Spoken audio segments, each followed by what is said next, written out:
Kanan Bakaria says France is helping India with 100% transfer of technology for jet engines and development of nuclear attack submarines. Is it a significant blow for the US? Can this development prompt the US to act against India in the Canadian scenario? Look, France says France has offered 100% transfer of technology for jet engines and so on. The devil is always in the details. Okay, there's always going to be some clause somewhere that says that okay, this 0.1% technology will. There's always going to be some fine print. Okay, it's almost unthinkable that a nation would give up its hard earned technology. It takes so long to develop technology. They would give it up so easily.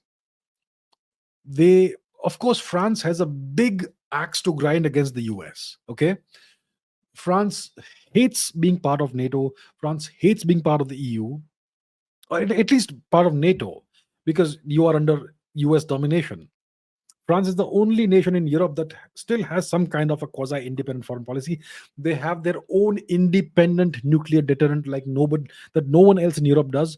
The UK doesn't have an independent nuclear deterrent. Okay, the big red button isn't there in London; it's in Washington D.C.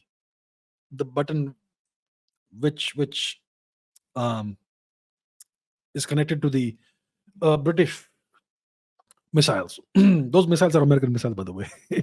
So France is the only nation with somewhat of an indifferent foreign policy. Now, the Americans have, let's say, shafted France multiple times.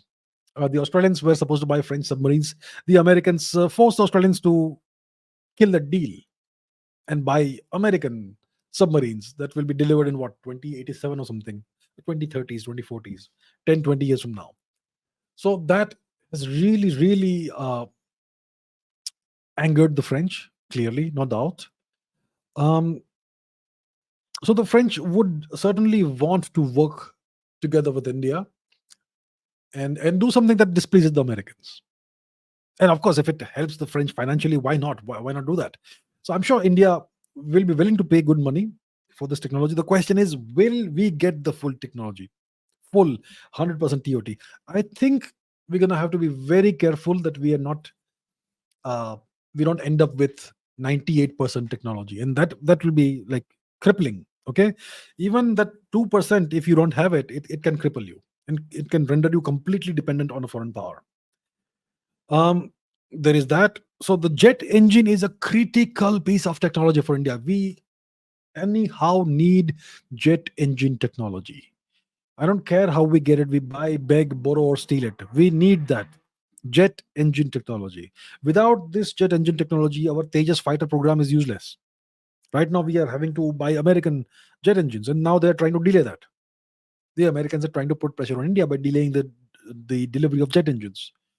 So we may have the airframe, everything, but no engines. And what the hell do you do with it, right? Um. So it would be great for us to get this technology 100% TOT, but that may take a decade or two. Who knows, if we negotiate properly and we ensure everything comes our way. But yeah, that's where we are. Or we could develop our own coverage jet engine. The coverage jet engine is kind of underpowered, but it does work. So why doesn't India develop a fighter plane design with two engines instead of one, and put two cavalry engines? The question is, how long do those engines last and all that? But yeah, if it is giving you a 70 kilonewton kind of output thrust, then put two, so you have 140 kilonewtons, and that's good enough for a fighter plane. I think the Rafale has that sort of configuration, two jet engines. um, so that can be a stopgap measure, but ideally we would want to develop our own homegrown jet engine. That can take time, 10, 20, 30 years. So that is a that so the indigenous jet engine development cannot stop. We have to keep on pushing forward with that.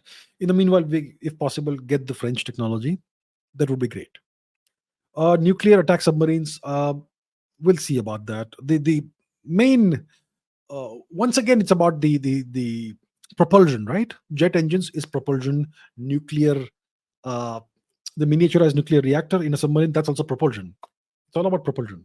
So the Russians and they've been cooperating with us in miniaturizing nuclear reactors, and we are using that in in a couple of our submarines, the Arihant and the Arighat, or whichever the second one is.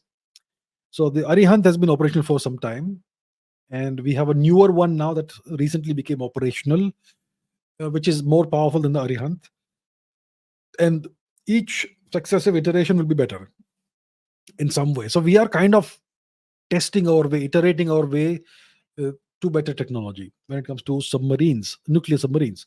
Now, the French offer us good technology. We should go for it, as long as it is, once again, it's 100% transfer of technology. So if all of this goes through, the jet engine technology transfer, the nuclear submarine technology transfer, if all of that does indeed go through properly 100%, it's something that will greatly displease the US. And if we are making moves in that direction along with the French, excuse me, then yes, the Americans will be tempted to maybe punish India and France in some way, whether it's through Canada or through separatism or cookie land for Christ, or religious conversions, or farmers protests, or some other protests, or whatever. Or what's happening these days? Dozens of bomb threats against Air India planes. Okay, somebody is orchestrating this worldwide. Who, I guess? Who do you think is doing this? I wonder. I will not venture a guess because I have no information. But from the pattern and from the current context and scenario, who do you think is behind this? Do you think it's some stupid teenagers from within India who are making prank calls? You can spoof a call from within India from anywhere in the world. So I think there's a concerted uh, effort going on to put India under pressure. So yeah, if India and France go ahead with this, I think both nations could be punished in a variety of ways.